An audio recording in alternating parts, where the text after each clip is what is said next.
Tayo po'y pinalad na makakausap ang mismong chairman ng Philippine Chamber of Commerce and Industry na si Ginoong George Barcelon. Sir Barcelon, good morning po. Johnny Banyes, Drew Nasino. Live na po tayo sa DWIZ, Aliw Channel 23, sir. Good morning po, sir. Good morning, John. Yung title mo ngayon, Chairman Emeritus. Right. Salamat po sa inyong pagtatama. Alright. Ginoong Barcelon, kasama natin si Drew Nasino. Direktang katanungan, kamusta na po ang lagay ng ating ekonomiya at partikular sa posibleng epekto ng impeachment complaint labang sa Pangulo at pangalawang Pangulo, sir? Alam mo naman, yung last quarter, yung last 2 quarter talagang mahinang ekonomiya. Yung first, third quarter, ang GDP growth natin, 4%. No? Itong last quarter, 3.3 yata, 3.5.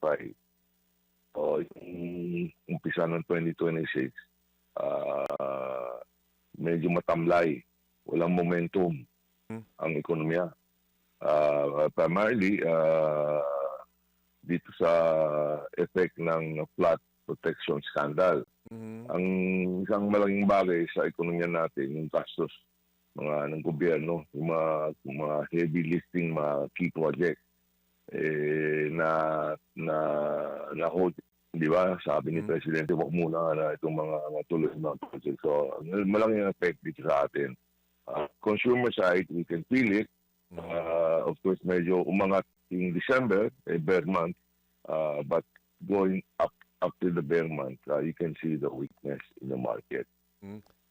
Although, if you go to the mall, at least in the NCR region, parang normal naman, but only on weekend. Marami na mga pamilya na nasa kumakain sa mga restaurant. Pero ano naman, hindi naman masyadong indicative of how the economy is doing. Because that is already a lifestyle. Karamihan ng mga manggagawa o sina middle income, you know how restrictive yung mga bahay nila, no, mga condo units. So everybody now has to eat outside. Wala na yung, at saka yung mga misis ngayon hindi sanay sa magluluto sa bahay. Yung generation yata ngayon, puro mabilis ang kain at pangangailangan ng gusto, ano po, Chairman Barcelon? Oo nga. Hindi, at saka parang ang mga legislator natin, hindi nila alam kung anong priority. Panay itong mga issue na who is going to impeach who, you know, actually it's wasting a lot of time of our both congressmen and senators. Samantala, alam naman nila what is of urgency is ipabalik yung ano natin, yung mga malaking pera na wala. Ang pangako ng gobyerno na by the end of 2025, sigurado na mayroong makulong sa yung nangyari. Kaya natataka kami, but yung sa investigation, wala na yung ICI, di ba? At saka sa mga Blue Ribbon, dapat concentrate sila sa yung mga ghost project. Malaki din yung ghost project. Abuti pala rin mga 500 billion Trillion na nga po, hindi kami nagkakamali Sir Barcelon. Lahat trillion. Pero yung sabi ko, yung ghost project, na talagang walang nagawa. Yung pera lang ang nakatangkap sila ng bayad. Wala naman makita ng, yan ang mahirap. Dapat restitution in line with that, I just want to add, if you're just to add some information, our national debt is now almost 18 trillion. 17.7. That was then. Alam mo na, every minute counts So yung 300 million, sandali lang, wala na Maging 18 trillion na So that's one of our concerns from the business sector side, no? The debt servicing of the government is quite heavy, and yung one time kinausap ko yung isang government official, sabi ko, we understand the plight of the government, pero wag naman na yung shortage of fund na hinahanap mo sa mga private sector. Hirap ng private sector. Ang problema sa nangyari sa atin sila ang nag-create ng problema. Kaya sila rin ang kailangan maghanap ng solusyon. Na magturuan, ika nga. Oo nga, oo nga. Sila rin pala eh. Oo. Oo. At saka talagang sayang ng oras. I see all the coverage. Sabi ko, kailan prioritize mo yung pinaka-serious ng problema. I'm not giving any comment who's right or who's wrong on the impeachment, no? Pero ang dating ng impeachment, lalo na kami negosyante, we want a country wants to have more foreign direct investment. What is happening now? Kung itong isang investor, you see what's happening in the country, puro mga impeachment. Wala yan. Hindi ka papasok na hindi ka sigurado tungkol dito sa silver yung mga leaders natin at saka yung mga wala. Kaya medyo malungkot nga eh. Right. May nakikita ka po bang positibo, Ginoong Barcelon, sa mga nangyayari sa atin? Or kung halimbawa makaka-rebound man ang ekonomiya, kailan po ito? At papaano? Talagang ang negosyante, optimistic. Hindi naman po, baka that's not the wrong adjective nga eh. Kailangan you have an obligation di ba, pag negosyante ka. Legally meron din mga iba na sandali lang, alam nila na may sekreto sila na maging bilyonaryo. Pero ordinary businessman, wala. Patsaka, di ba? So, we are looking like some sector, the bright sector, let's be positive. Katulad lang yung mga BPO. Yan. Okay? Ang BPO, ang projection nila itong taon, probably mga high single digit. Maski na merong sinasabi natin ng AI, pero okay rin, they're adapting it. So that's one good sign. No? Ang export naman, for the last has been improving. But what is also of concern, yung magulo, hindi naman dito exclusive dito sa Pilipinas eh. Yung mga ibang bansa magulo rin eh. Okay. kaya that will affect our export market. No? Pero sa ngayon, okay lang. I mean, we're seeing increase, and that is also one aspect na will help for the economy. Basically, if we're going below 5.5%, negative na yan.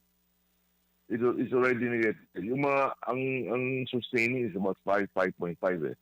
Na because of the consumption eh. Ang ekonomiya natin is based on the people consuming because merong tayong remittances, meron tayong mga earnings, at saka politiko malaki din effect eh. You know, when they put out, when they spend, I suppose, no, that helps also.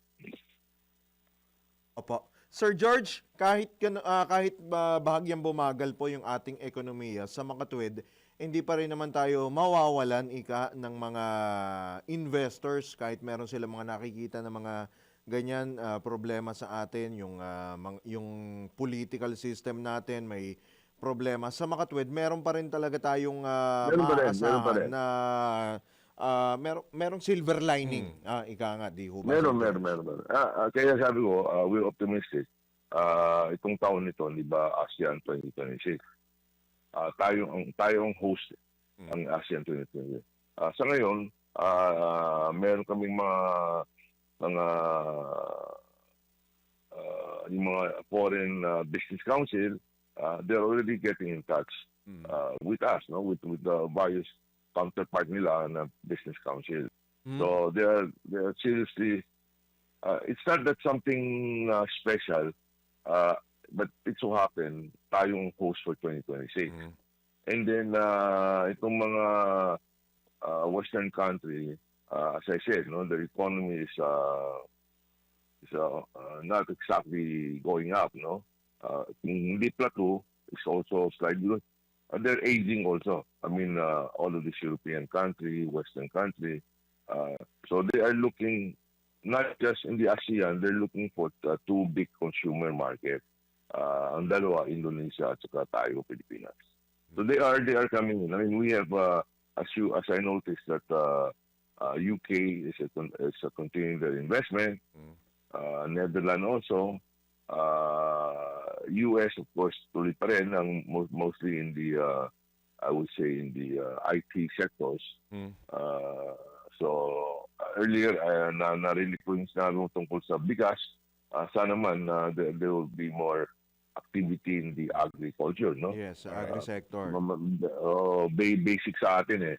At saka we have to I mean, I know the Secretary Pico Laurel, no, is doing his best improve all the farm to market growth. Kasi kung malaking bagay kung yung agri natin na huwag naman masyadong depende sa import. George, Kung mabawas ang import, malaking bagay. George, Yes, okay. pinag-uusapan namin ni Kuyang Drew dito is yung tourism. Sa tourism sector. Anong basa mo po? Ang tourism sector, minsan nakakahiya eh. Kasi masyadong kulela tayo eh. Bakit kaya? Ano ba dapat gawin dyan? Alam mo, yung all of these back noises, no? Somehow we're sending that negative image of the Philippines. Okay? At saka yung cost of traveling to the Philippines, Actually, hindi mura dito sa atin eh. papamura ka Medyo araw may- po eh. Oo, yung mga biyahe mas mahal din eh. So sometimes I said, look, I go to Malaysia, to yung mga I'm a businessman, I attend conferences, yung mga hotel nila $100, $120 plus na yun, may pangalan na yung hotel. Dito sa atin 300, 250. Okay? And it's not cheap. That's why, kami nga, we're encouraging people to Pati yung airfare, come to the Sir George, Philippines. mahal, di ba? Airfare. Oh, mahal. Oh, yeah, I'm not blaming everything to the Department of Tourism, but we have to keep our acts together. Okay? We have to be targeting. We have to target on which market. Hindi po shotgun eh. Katulad, I'll tell you some numbers. Like Thailand, last year, they slipped from number 1 destination to number 2. Ang number 1 ngayon Malaysia. Right. Ang Malaysia, they're almost 13 billion. Ang Thailand, 36.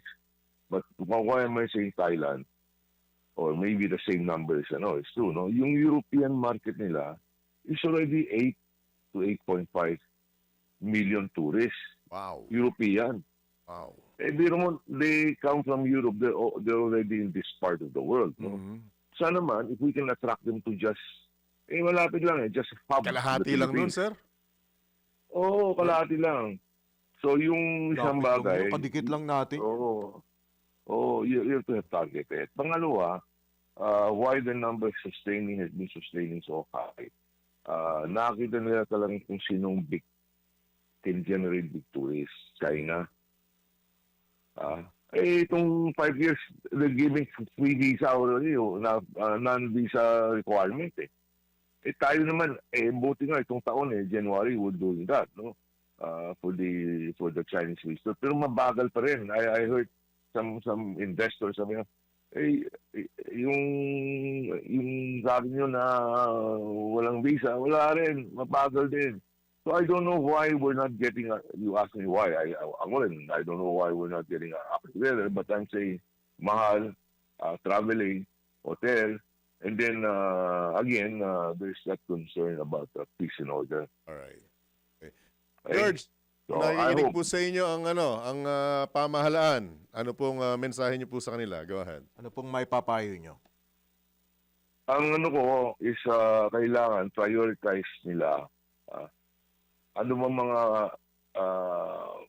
makatulong sa ekonomiya. Ang unemployment natin, unemployment, tumaas slightly. So yun ang gusto ni President BBM, di ba yung trabaho para sa bayan. And it's a message we also receive from the government about ano bang gusto nila when we're launching this ASEAN 2026. Basically, yung attract more foreign direct investment, create more jobs, and those are key areas. But wag nila na malimutan na itong flood Yung mga Anomalies. mga anomalies na kailangan mga anomaly. Kailangan ayusin din. I tell you, when I'm asked by this part of ASEAN ako eh. Wow. So when I'm asked about that, alam mo, mahirap kung masagot eh. Wow. Because the other countries, Prime Minister, hinuli eh. Sa Malaysia. Di ba? May action. Alam niya eh, Tama. minsan may loophole naman talaga. Dapat dito sa posisyon, atin, dapat pag walang- magkamali, walang, huli. walang Kulong. Dito sa atin, parang kung basketball aficionado, alam mo na yung dribble lang, di ba? Right? George, as much as we want to, kaso tinatayo ng oras ang aming mga kamay. So, from time to time, aabalahin ka namin for update po, ha? Salamat po, Sige, George. sige. Sige, John, Drew, salamat ha. Right. Thank you, Ingat sir. po, ingat. Ingat Good po, luck at po, good luck ingat. sa atin. Alright. Okay. Right, good Sige, morning thank po. you. Yan po mga kabalitaktakan si Philippine Chamber of Commerce and Industry Chairman Emeritus George Barcelon na